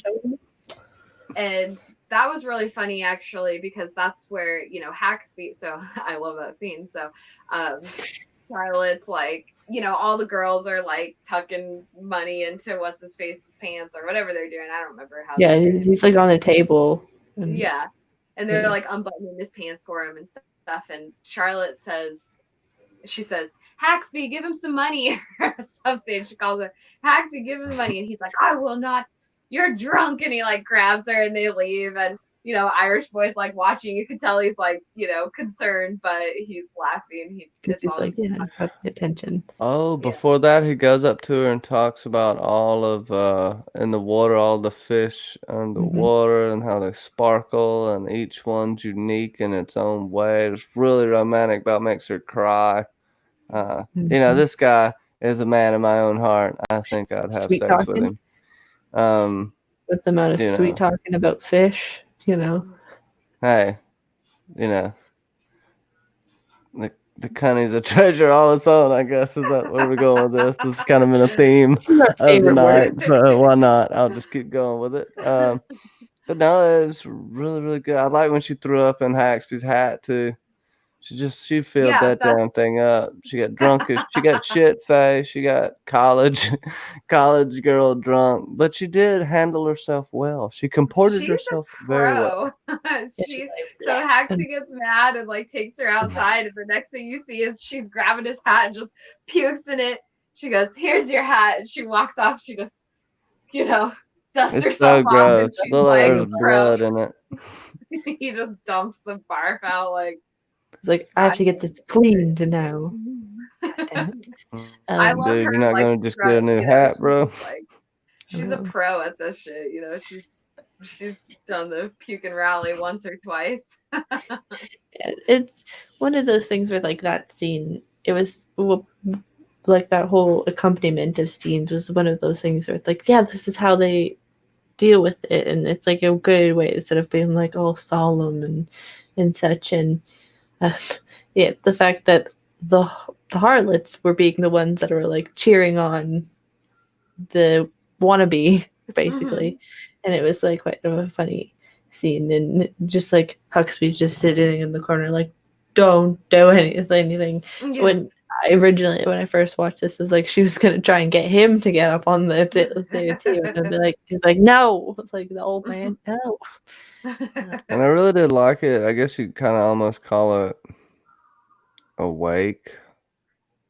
So, I'm trying to think of a few different ways to compare it Yeah. to, but I like that better than what we have as normal funerals to the traditional funeral in America today. I would agree. I think this is what Julian's talking about, but that's what I would want. Everybody to party. Sure, you're gonna mourn, you're gonna be sad, but have a good time. Enjoy life. Remember that tomorrow is not guaranteed. Let's fucking have fun while we're here and just savor every moment that we can. And spend, Most of life sucks, but it's about those small good moments. Mhm. Take advantage of them. spend time together. YOLO. Maybe. I kind of believe in Unless you're Jon reincarnation, or at Snow. least this afterlife, but that's a whole another live stream. Like, I could talk about that for hours. Does that could be a funny jokey stream? Does the rules of YOLO apply to Jon Snow? It's like, ha. Anyway, Is the YOLO. cunny You'll does the love cunny Jon move Snow. on in the afterlife? Hashtag. Hashtag cunny? What? I said hashtag YOLO Jon Snow. Oh yeah. YOLO. Yeah, but literally, do those rules apply? That'll be that's a funny stream that we can talk about. Anyway, but yeah, the fact that it's kind of like a wake and a celebration of life, and Margaret and Nancy kind of talk about that, like the whole situation and everything that's going on, and then eventually they decide, well, we're done here, so let's go and visit our friends, and they basically put her in front of Lydia's house, and that's kind of how the episode ends. That's how the cunny riots began. I mean, I thought this episode was really good, but something we got to go back on is her kidnapping this virgin girl and selling her to this guy, like tying her up in the bed. And this, not Miss Wells. What's her name again? I lost Lydia Quigley. Lydia. Quigley. Miss Yeah. Quigley. I don't want to call her Lydia. Fuck her. Fuck her. I'm gonna call her Quigley, and because that's Quickie. what she deserves. So Yeah, Quigley, she's hey, don't you dare cut me off, because let me come back on camera. I'm sorry. I have to get up and stretch and stuff. But uh she is an evil, evil predator. She's been doing this a long time. You kind of right now you get the gist. You're putting two and two together. Oh, this is kind of what happened to Miss Wells. This is what she does with everyone, because she did this with what's her call it? Oh my Margaret. God, what's her? The lady, the girl that came over there, Lucy. No, Emily Lacey. She did Emily this with Lacey, Emily yeah. Lacey, and Emily Lacey kind of was talking about she wanted to be there, but then when she was laying out the details, she was like, "You owe me this much. You're gonna pay me for your shoes, for your perfume, your clothes. You're going to pay me back the debt I paid off there." And then she has like this fee, and then she gets locked in the room. And we talked about how she had to do all that. Well, she does this to another girl. This girl that's looking for a job is basically down at the fucking government building at the Department of Well, Human Resources, basically. But go no, for it. what so before that, Justice Cunliffe comes, and he's like the judge that saw Margaret when she went to court in the first episode. So Justice Cunliffe comes um to Lydia, and he says that he needs help procuring a girl. He's working with some new like highborn people or whatever, and he, some exclusive clientele or whatever, and they're very secretive, but they want a virgin girl that's untouched. And that's how she even asks, she says, well, what happens to the girl after they're done? And he says, oh, don't ask questions you don't want the answer to, kind of thing. So she goes down to, like social services or whatever, and just finds, an innocent looking girl that's looking for a job. and she basically lies to her and says, she lies to her about another lady that's in there looking for girls. She's like, oh, you have to watch out. There are dangerous people out here. They'll just, they'll get you and they'll turn you into a sex slave kind of thing. She's like, but I'm looking for a maid. Do you think that, you might want that job? And she plays it very sly. So she takes her to a house. It's not her house. And, she basically locks her in the room like she did with Emily Lacey and leaves her there for the men to come get her. Or the wolves, as they call them later. Wolves. Yeah, and that's like one of those things where it's like Otelia Angel says that predator, it's a perfect word for her. It's like, yep, because it's preying on young, pretty girls and just making them your bait. And it's the actress that plays her does it very well and very convincing as well, because that probably can be kind of hard to kind of pull off, being like that kind of like nice, but then also like hardened and such. And that woman that plays Lydia Quigley is an incredible actress, and Lydia, I this is not spoiling. Leslie Manville. Is that her name? I think so. And she does a great job. And Lydia is a very complex character, which you'll learn more and more as you watch this. But she does such a fabulous job of playing her, and it's just interesting because you see. Well, never mind. We'll talk about it later in the series. When the rungs of the show. Yeah, she'll be around, and she's really interesting. When we uncover more layers of the show, but we're all about the layers on this show. Them harlot it's layers. like a lambskin onion. Oh, jeez. Can't have too many layers of that, or else it might rip. Then who knows? Oh God, here we go. Layers. I well, don't know. We'll see if they use Lysol later if they get pregnant. Double up on the lambskin. I don't know. Maybe. No, I don't think Lysol was invented. I think I'm going to regret a lot of the things I've said tonight. I'll tell you that much. It's probably Harlots will bring it out of you. But this is a fun show. That's why I thought it would be fun to talk about. That's why I decided to agree to watch it, because I don't know. I think it's funny to get a weird dude's perspective on shit, especially when I got you guys to check me if I'm wrong about something for sure.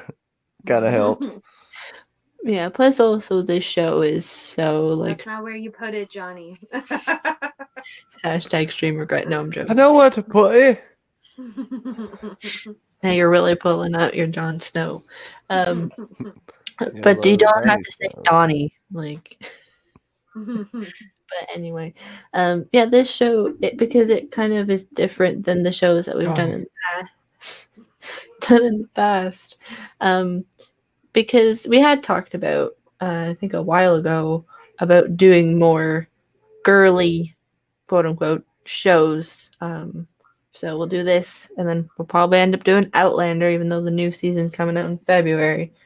But yeah, because sometimes it's to get away from the whole sci-fi fantasy, like deep lore type TV shows, and get more of the fluff stuff, even though it's it's still pretty hard. Fluff is code for boobs.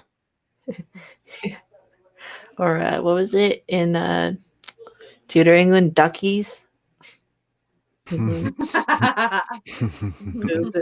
Duckies. Oh man. Whatever. I don't know. It's fun. Yeah, love it. I think we kind of covered everything. If we missed something, we'll mention it like next week, I guess. But now that we're kind of wrapping up, what did you think about like the first 2 episodes when you first watched it, and like all that fun stuff? Like, sorry. There you go. He liked it. Sorry, y'all. I farted. It makes weird noises when I fart. I loved it, from like the first episode. I was really instantly hooked with the show. I thought it's different, it's funky, the costumes are awesome. It honestly was one of the first shows that really like got me hooked since Game of Thrones. I haven't binge watched a show like I binged this one in a long time. So yeah, I really liked it. I think that anyone that's a fan of like the shows that we love will like this. It's a good one. I think it's good for women to watch too. It's got a lot of female empowerment in it, and you see a lot of like just it's I don't know, it's just interesting like historical information because women are so commonly oppressed in history by what the maesters write, those damn maesters.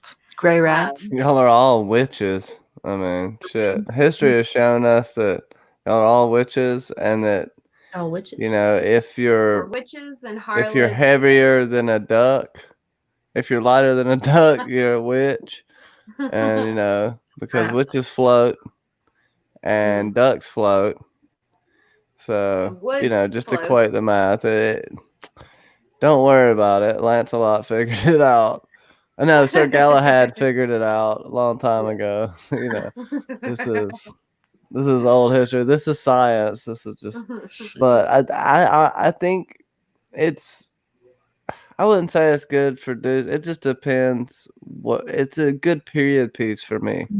Yeah, it's through the eyes of women, but a story's always through the eyes of something. I wouldn't say that I feel like it's too woman centric.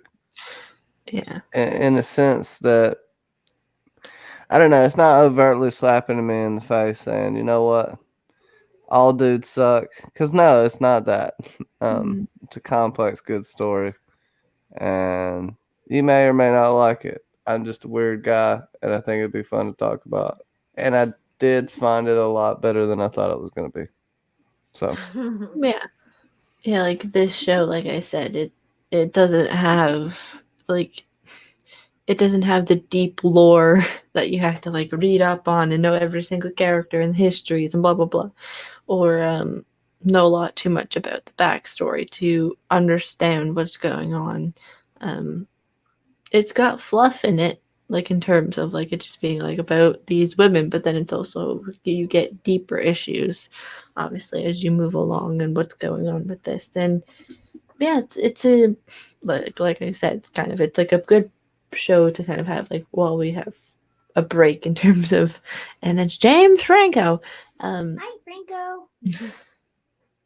And it's one of those shows that have a good break. And when you're sick and tired of your or while you're waiting for your other fantasy sci-fi shows to show up, like Vikings, like The Expanse, why not watch these? There's about eight episodes a season, and you got 3 seasons. So, and yeah, it's a good fun time. So, I guess if you want to rate it, you can rate the 2 episodes and what you got coming up and where people can find you all at.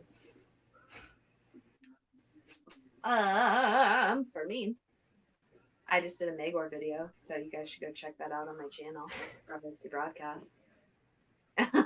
And then, of course, me and Mackenzie are doing our queens at some point, which I swear will happen. That's coming. It's mostly there's written been up. 3 reigns of kings since y'all started saying that. So It's been 84 years. Yeah, it's gonna happen. I remember you talking about that during the Great Cunny Riots of 1763. Oh shit! Yeah, no, we will make it happen. I swear, it's gonna happen. It's coming. Yeah, we've got most of it written up. Like Christmas. And Johnny. Yeah, let's make that our goal, Mackenzie. It will be before Christmas. So Merry Christmas to you guys. We'll fill your ear holes full of stuff with Game of Thrones and history. But yeah, go ahead. And you heard it here. if you want shit in your ears for Christmas. It's not shit. But and then Johnny and I are working on some shit. It's some good shit. It's some really, really good shit. And I'm not just tooting my own horn there. It is really good because I rewrote it today, so it's good That's now. great. Oh my God. But will it be also Good by now. Christmas? 'Cause then- Someone lied to me before and said it was good before. They must have just fake read it. She was Dun, giving. dun. Oh, That was fake fucking Aria. That was fake busted. Aria. I Fucking told busted. you. She's a wily bitch. Anyway. Hey, well, look, we're doing the Chronicles of Fire and Blood, the dragons and their riders, and Braavosi Broadcast has this channel that she keeps trying to tell you about. Go check out Braavosi Broadcast and don't make me come find you, okay? And if that's what you want, then I'll Russ run Little away Finger's from you. gonna show up. Okay. Littlefinger, there will be a quickie of ice and fire. My finger is small, but my heart is big for you, Sansa. Every single I time, loved your every single mother. time you do that with either Fandom Disdain or Alicia Kingston around, they're like, That no. creeps them out. It's like, what's wrong? Don't want me.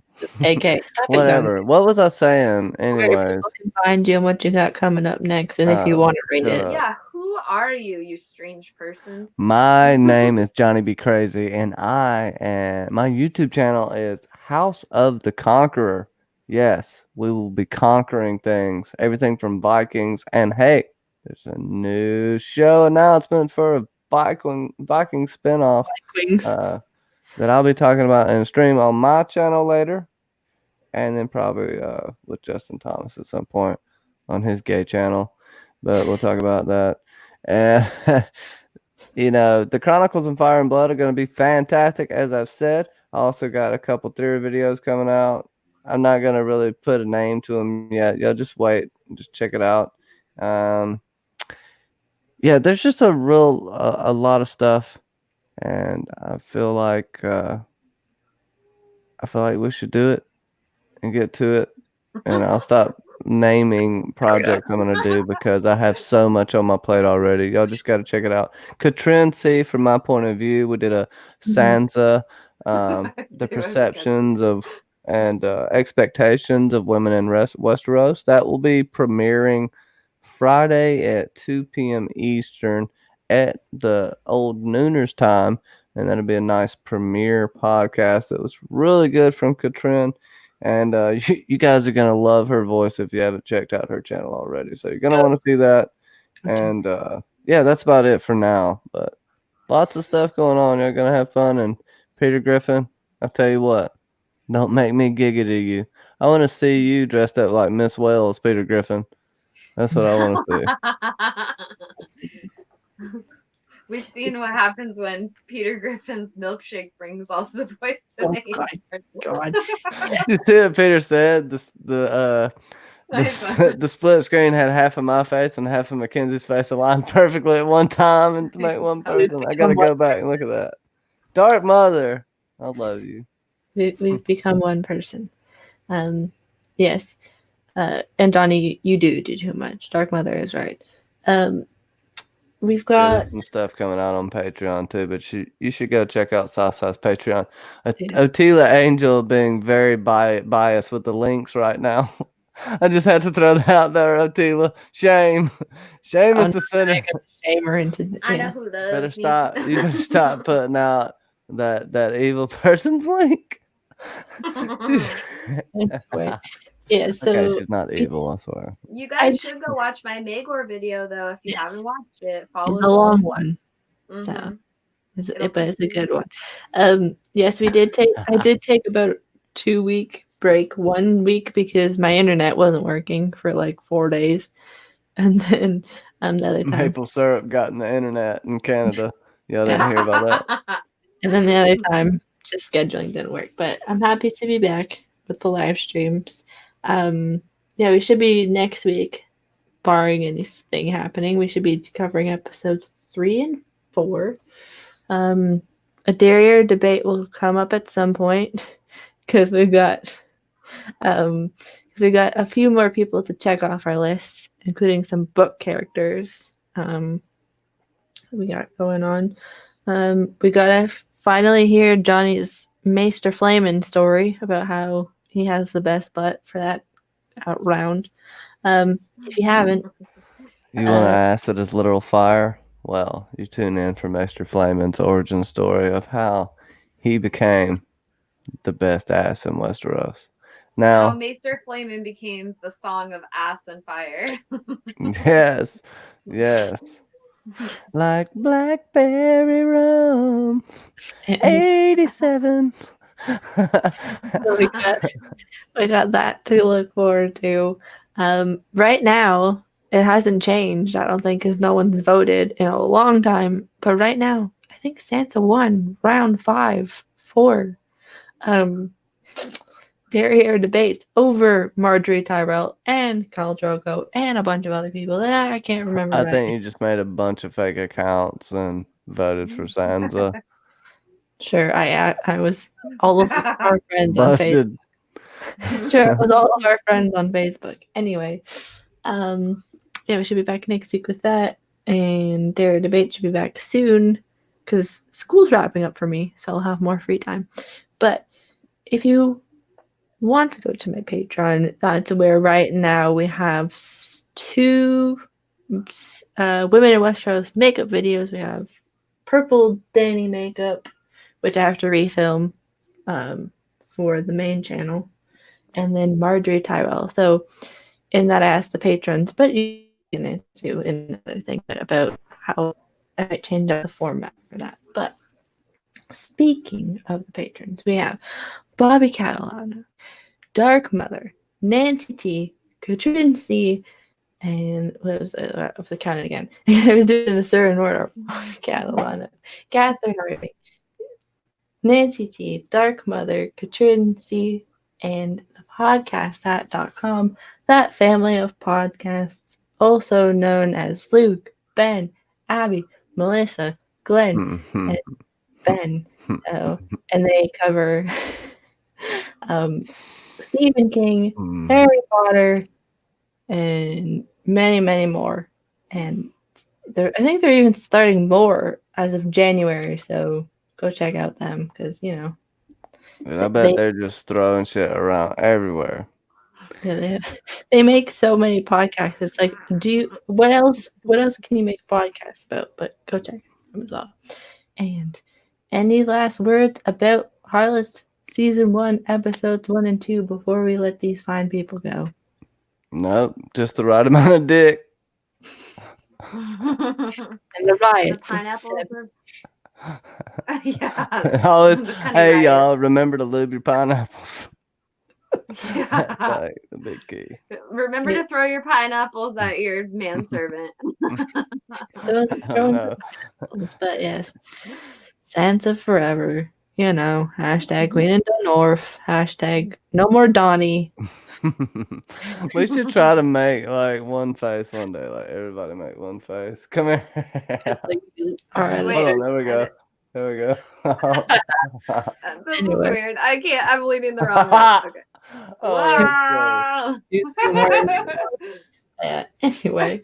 It doesn't work if I have glasses, so that kind of makes it weird. So I see it. I see you leaning over there. Come on. we look like Da Vinci's alien from the Last Supper. All right. Yeah. We'll be back. And who knows? And if you also want to talk about this lovely show with us, just hit one of us up and we'll get it to you. We'll get John here because just don't hit me up if you want a response quickly or anything. Like I don't check shit ever. But I do like a couple once a week. There's a delay, but anyway, we'll see you guys next week for. I can't say the episode titles because they don't have them. Harlots, give us the episode titles because you know they're easy to remember. It's 3 and 4. That's the maybe episode that's title. that could be the new game we play. What's the title of this episode? Yeah, the episode. We'll have them for 1 and 2 next week too. Yeah. That's your homework for this week, besides watching those episodes. What would you name episodes 1, 2, 3, and 4? Leave it below. And with that, we'll get out of here, and we'll see you all soon. Bye, everybody. Peter Griffin. We'll see you later. But also awesome.